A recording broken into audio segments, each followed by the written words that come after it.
सुप्रभात, नमस्कार। कैसे हैं आप सब?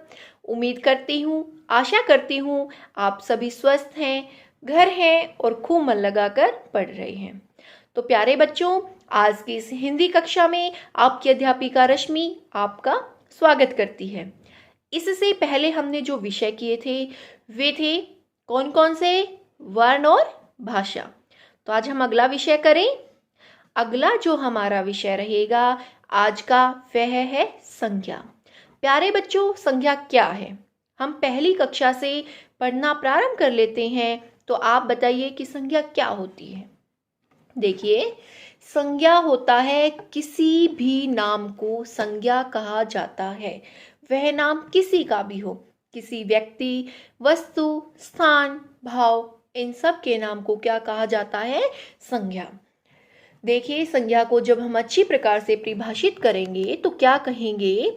जो शब्द किसी व्यक्ति, वस्तु, स्थान या भाव का बोध करवाते हैं वे शब्द संज्ञा कहलाते हैं।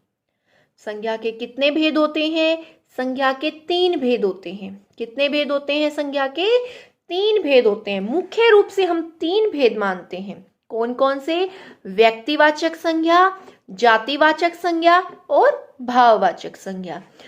सबसे पहला जो भेद है वह है व्यक्तिवाचक संज्ञा। कौन सा? व्यक्तिवाचक संज्ञा। व्यक्तिवाचक संज्ञा वे शब्द जो किसी विशेष व्यक्ति, वस्तु, प्राणी, स्थान, विशेष के नाम का बोध करवाते हैं वे हमारे व्यक्तिवाचक संज्ञा शब्द होते हैं। जैसे जो भी आपका नाम है तो वह नाम आपका ही है, ऐसा तो नहीं है कि वही नाम सबका रख दिया हो, नहीं। तो वह है हमारी व्यक्तिवाचक संज्ञा। अब मेरा नाम है रश्मि, आप पढ़ते हैं हिंदी, तो हिंदी विषय, मेरा नाम, ये सब क्या है? ये है हमारे व्यक्तिवाचक संज्ञा। उसके बाद है जातिवाचक संज्ञा। जातिवाचक संज्ञा किसे कहेंगे? जो संपूर्ण जाति का बोध करवाए। अब जो आपका नाम है वह आपका नाम तो हो गया व्यक्तिवाचक संज्ञा। और अब मैं कहूँ कि चलिए बच्चों, आज हम ये कार्य करते हैं, तो ये जो बच्चे हैं, ये एक, इसमें सिर्फ आप नहीं हो, इसमें क्या है? आपकी कक्षा के सभी बच्चे शामिल हैं। तो ये जो बच्चा शब्द है ये पूरी जाति को दर्शा रहा है। तो यह हो गया हमारा जातिवाचक संज्ञा। और एक अलग से आपका नाम लिया जाए तो वह होती है व्यक्तिवाचक संज्ञा। उसके बाद तीसरे नंबर पे जो है वह है भाववाचक संज्ञा। भाव यानी कि भावनाएं, फीलिंग्स, जिन्हें हम गिन नहीं सकते, टच नहीं कर सकते, हम जिन्हें महसूस कर सकते हैं। तो देखिए, किसी व्यक्ति के गुण, दोष, अवस्था, भाव आदि का बोध करवाने वाले शब्द भाववाचक संज्ञा शब्द कहलाते हैं। जैसे आप अभी किशोरावस्था में हो तो आपकी अवस्था का वर्णन किया गया है, तो यह होगी भाववाचक संज्ञा। आप बहुत खुश नजर आ रहे हो, आपकी खुशी का क्या कारण है? तो इसमें जो आपके अंदर की भावना है, फीलिंग्स हैं, उसके बारे में पूछा जा रहा है, तो यह होगी हमारी भाववाचक संज्ञा। तो मुख्य रूप से हमारे संज्ञा के 3 भेद होते हैं। व्यक्तिवाचक जो किसी विशेष का नाम बताए, जातिवाचक जो संपूर्ण जाति का बोध कराए, भाववाचक जो भावनाओं का बोध करवाए। उसके बाद संज्ञा के 2 अन्य भेद भी माने जाते हैं। कौन कौन से? द्रव्यवाचक और समूहवाचक। जो द्रव्यवाचक होगा, द्रव्य, उसमें क्या होगा? उसमें द्रव्य या पदार्थ का बोध होगा। हमारी जो पेय पदार्थ हैं, हमारी जो धातु हैं, ये सब द्रव्यवाचक संज्ञा शब्दों के अंतर्गत आते हैं। जैसे मैं कहूँ कि मैंने सोने की अंगूठी पहनी है, तो जो सोना है वो धातु है, वो भाववाचक, ये जो है ये द्रव्यवाचक संज्ञा हो गई। मैंने आज 1 लीटर दूध लिया, तो 1 लीटर जो दूध है वह शब्द क्या हो गया? द्रव्यवाचक संज्ञा शब्द हो गया। उसके बाद जो संज्ञा का अन्य भेद एक और माना जाता है वह है समूहवाचक, यानी जो एक जाति के व्यक्तियों या वस्तुओं के पूरे समूह को दर्शाए। पूरे समूह को कैसे? अब जैसे मैं कहूँ कि वहाँ पर भीड़ इकट्ठी हो गई, तो भीड़ इकट्ठी हो गई, उसको एक व्यक्ति तो इकट्ठी नहीं करके आएगा, तो भीड़ जो है वो बहुत सारे इंसानों से ही हुई होगी। तो वो जो पूरा ग्रुप हुआ, व्यक्तियों का पूरा समूह हुआ, तो ये हमारा जो भीड़ शब्द हुआ, ये हुआ समूहवाचक संज्ञा शब्द। इतना आ गया समझ में? उसके बाद तो ये हमारे संज्ञा के कितने भेद हो गए?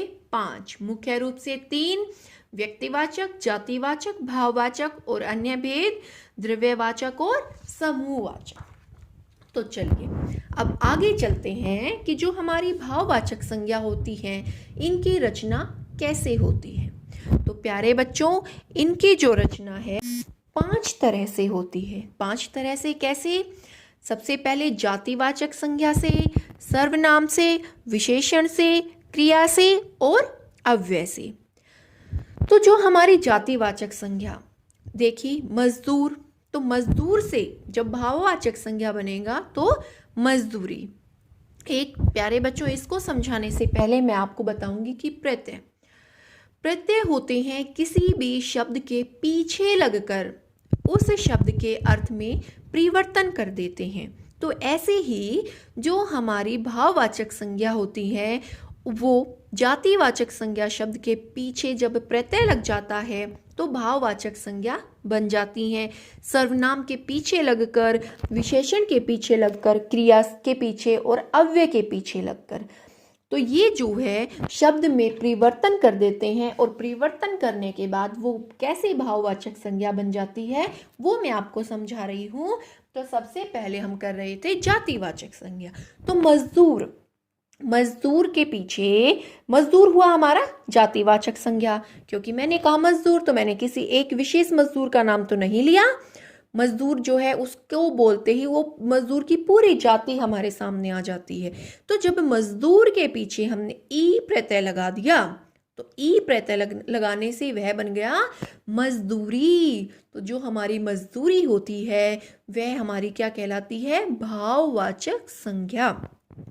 अब था युवा, तो युवा के पीछे मैंने प्रत्यय लगा दिया अन, तो यह शब्द बन गया यौवन। तो यौवन जो है हमारा वो क्या होता है? भाववाचक संज्ञा। तो इस तरह से जातिवाचक संज्ञा शब्दों से भाववाचक संज्ञा शब्दों की रचना हो जाती है। उसके बाद सर्वनाम से, अब जैसे मम, सर्वनाम आपको पता होने चाहिए क्या होते हैं सर्वनाम। जो संज्ञा शब्दों के स्थान पर प्रयोग होते हैं उन्हें सर्वनाम कहते हैं। तो जैसे मम, संस्कृत का शब्द है मम, अहम, तो मम के पीछे तव प्रत्यय लगा दिया तो ये हो गया ममतव। अहम के पीछे कार लगा दिया तो अहंकार। उसके बाद विशेषण से मधुर विशेषण शब्द है, लेकिन हमने उसके पीछे ता प्रत्यय लगा दिया तो वह भाववाचक संज्ञा में परिवर्तित हो गया। मधुर से वह बन गया मधुरता, और मधुरता जो शब्द होता है वह होता है भाववाचक संज्ञा शब्द। ऐसे ही गरीब, तो गरीब के बाद ई प्रत्यय लगा दिया तो गरीबी। उसके बाद क्रिया से सजना जो है वो हमारी क्रिया होती है कि सजना, मैं सजूं, लेकिन जब सजना के पीछे आवट प्रत्यय लगा दिया तो सजावट। उसके ये पीछे प्रत्यय लगाने से शब्द में बहुत ज़्यादा परिवर्तन हो जाता है, उसका अर्थ बदल जाता है। तो ऐसे सजना से हमारा जो सजावट बन गया वो बन गया भाववाचक संज्ञा शब्द। सजना था क्रिया, लेकिन अब ये क्या बन गया है? भाववाचक संज्ञा शब्द। उसके बाद दौड़ना, तो दौड़ना से दौड़।